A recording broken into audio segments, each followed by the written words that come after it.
Venerable Mahasangha, respected religious dignitaries, His Excellency Antonio Guterres, Secretary General of the United Nations, His Excellency Volkan Bozkır, President of the General Assembly, Excellencies, ladies and gentlemen, dear friends of the Dhamma, I am indeed pleased to join you today from Sri Lanka to celebrate this most sacred day for Buddhists the world over. Today is a day for the whole humanity to observe, as Buddhism is considered with the most precious aspects of spiritual, philosophical, ethical, intellectual, cultural, artistic, and social heritage of the entire humankind. The full moon day of Vesak marks the birth, enlightenment, and passing away of the Buddha, as thrice blessed events occurred on the full moon day in the month of May. Therefore, today is also celebrated by 1/5 of the world's population as the 2610th anniversary of the birth of Buddha. Today we mark 21st anniversary of the international recognition of the day of Vesak by the United Nations. It is heartening to see the most sacred day, a fifth of the world's population, being celebrated and appreciated by the UN global community.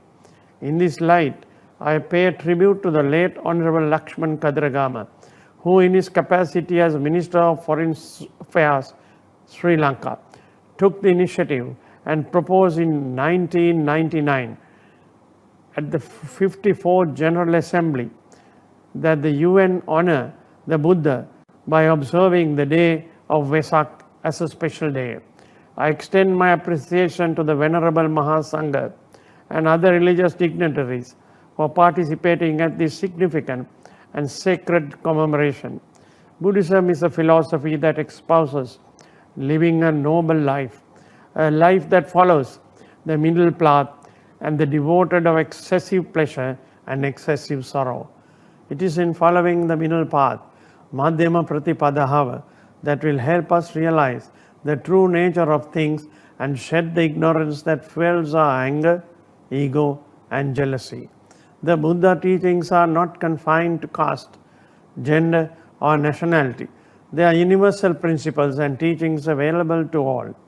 Just as enlightenment and truth is a blessing for all, an ethos that is reflected in the Universal Declaration of Human Rights. The principles and wisdom of Buddhism are ingrained in very culture and values of Sri Lanka. From the sacred Bo tree in Anuradhapura to the temple of the sacred Tooth Lake in Kandy, and to the temple caves of Dambulla, to the offering during harvest seasons of Buddhism's influence on the formation of old kingdoms, we can see the impact of value Buddhism has had on Sri Lankan culture and belief since its introduction to the island 2,600 years ago. Even after 2,600 and more years, teachings of the Buddha continues to be sought after in today's modern world for the great wisdom and the deep values it instills. Even more, as Buddhism shows path to ease stress, assures tranquility, and brings serenity in the minds of today's troubled world. Buddhism recognizes that all religions share the same aim of working for well-being of mankind.